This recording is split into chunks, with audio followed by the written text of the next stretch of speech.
루카가 전한 거룩한 복음입니다.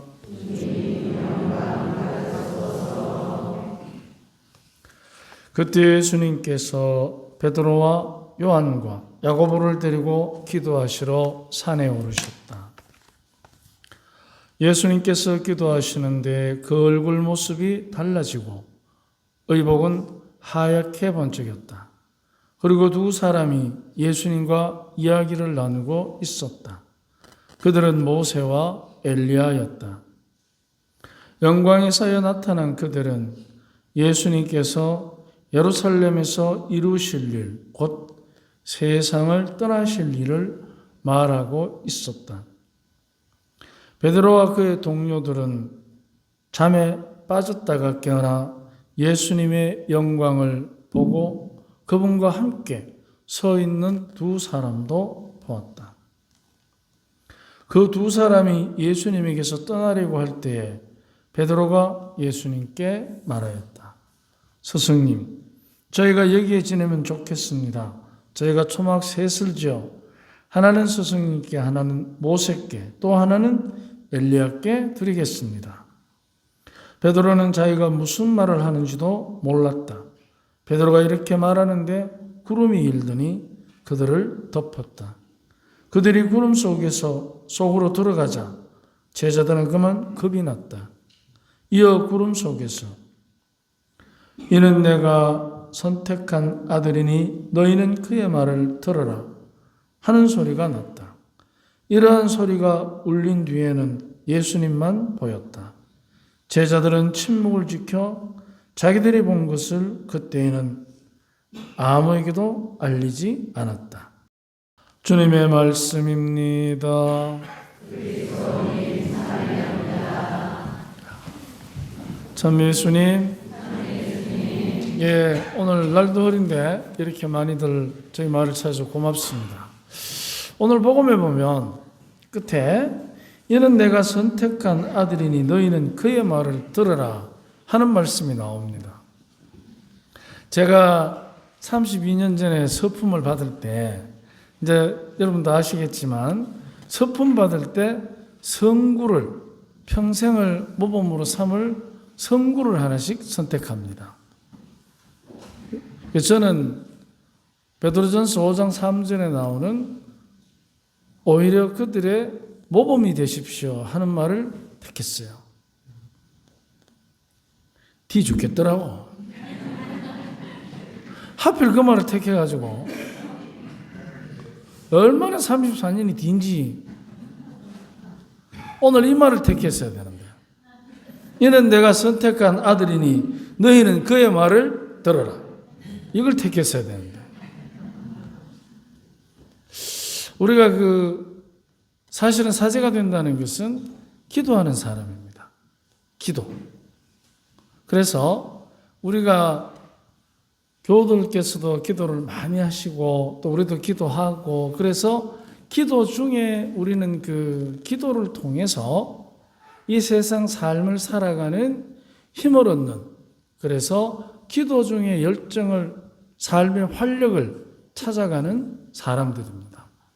그렇다면 예수님께서 오늘 기도하시면서 우리에게 그 기도의 효과를 우리에게 보여주십니다. 그 말은 하얗게 빛났다. 네, 함께 그 내용을 나눠드린 강론문구를 함께 봅시다. 하얗게 우리가 일상 중에 만나게 되는 사람의 가장 아름다운 모습 중에 하나가 기도하는 모습일 것입니다. 자신이 알든 모르든 기도하는 모습은 참 아름답습니다. 여러분도 아마 기억이 있으실 겁니다. 여러분 자녀가 기도하는 모습을 보신 적이 있으실 겁니다. 또 우리의 어머니들이 우리를 위해서 기도하시던 모습 참 아름답죠. 기도하는 사람은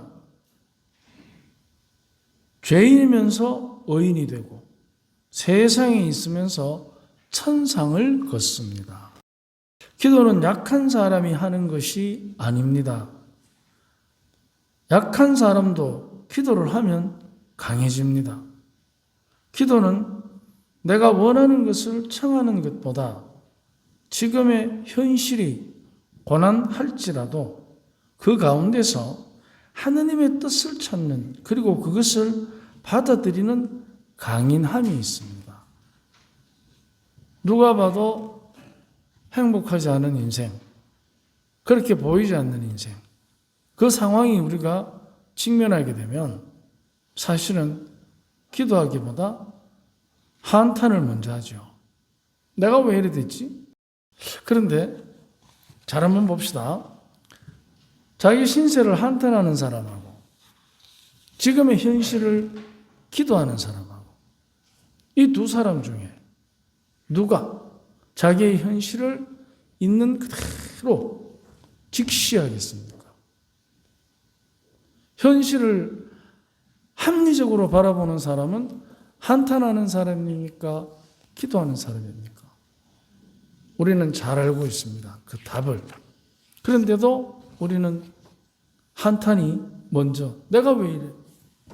하고 나올 것입니다. 기도는 모든 것을 새롭게 정화합니다. 아무리 불합리한 현실이라도 거부하면 비현실적인 판단으로 불만에 휩싸이지만 받아들이면 현실적으로 실효성 있는 대안을 마련하는 노력이 시작되는 것입니다. 바로 그래서 기도는 현실을 있는 그대로 받아들이는 합리적인 선택의 시작입니다.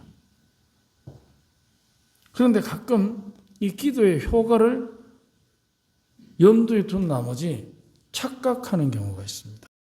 내 아이가 지금 자기 학년에 100명이 있으면 98등 하는데 가가 1등 하기를 기도하면 98등의 현실은 잘못된 것이 됩니다.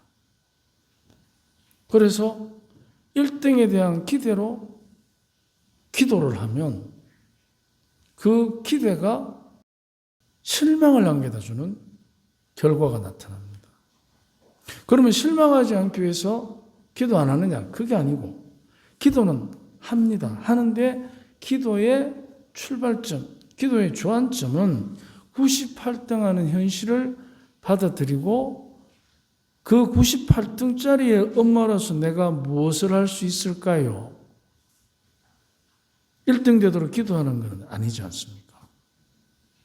98등의 아들을 97등이 되도록 격려해주고 함께 해주고 그리고 함께 위로해줄 때 그때 오히려 그 효과가 훨씬 더 풍요롭게 나타나지 않겠습니까? 등수에 상관없이. 그래서 기도는 98등의 아들을 받아들이는 것. 그럼으로써 합리적 대안을 모색하는 지혜. 거기에서부터 기도는 출발해야 합니다. 기도는 혼란한 현실을 한 번에 해결하는 요술방망이가 아닙니다. 혼란 가운데서도 대책을 찾기 위한 노력은 그 무엇보다도 먼저 자기 반성이 중요합니다. 자기 성찰이 없는 대책은 쉽게 남을 탓하는 대립으로 대책을 찾고 그 결과 분열로 더 큰 혼란을 야기합니다. 우리는 지금 그런 현실을 살고 있습니다. 안타깝게도. 자기 반성은 항상 사랑의 실천을 동반합니다. 그래서 반성이라는 것이 사랑의 실천을 동반하지 않으면 반성은 자기 비난으로 끝나기가 쉽습니다. 그런데 우리는 자기 자신을 비난하면 안 되고 자기 자신을 반성해야 합니다. 그래서 사랑의 실천적 대안을 마련하는 시작이 되는 것입니다.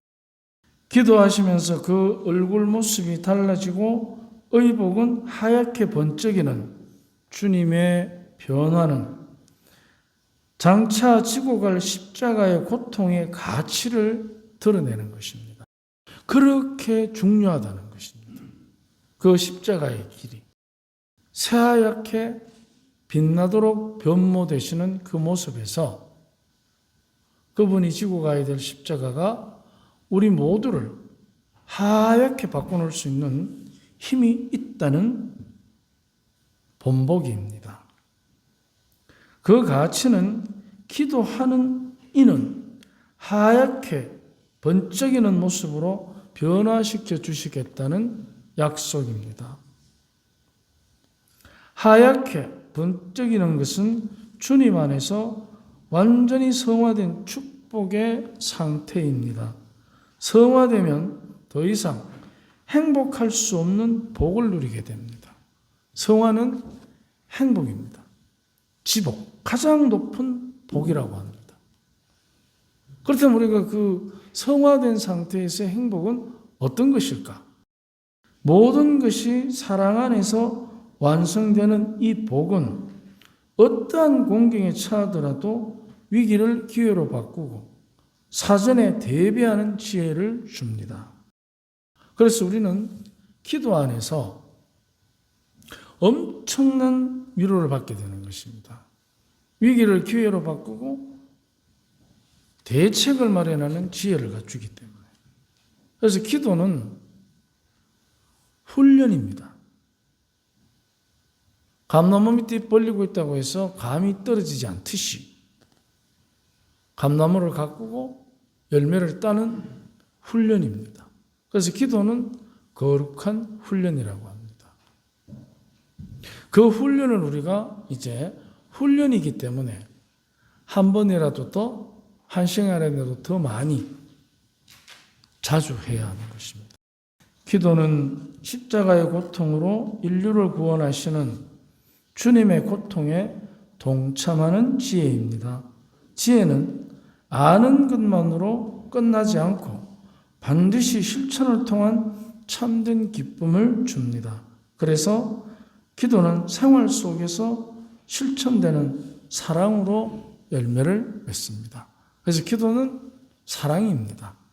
왜냐하면 하느님을 사랑하는 것이 기도이기 때문에 그것을 통해서 우리는 사랑을 수련하는 것입니다. 그래서 기도를 많이 하면 그 수련이 자동적으로 우리를 모든 것을 사랑으로 받아들이도록 훈련시켜주는 것입니다. 기도는 내가 바라는 것을 성취하기보다는 십자가의 주님 안에서 사랑으로 행복한 삶을 사는 지혜의 대화입니다. 그래서 기도하는 사람은 자기 의욕을 이기적인 욕심이 아니라, 즉 우리는 다 의욕이 있습니다. 의욕이 있는데 이기적으로 의욕을 활용하면 욕심이 될 가능성이 굉장히 많습니다. 하지만 사랑의 열정이 되게 하면 바로 우리를 굉장히 행복하게 합니다.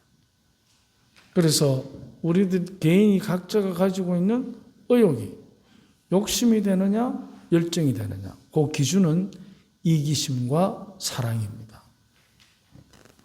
의욕을 사랑하는 데 쓰면 열정이 되고 이기심을 부리는 데 쓰면 욕심이 되는 것입니다.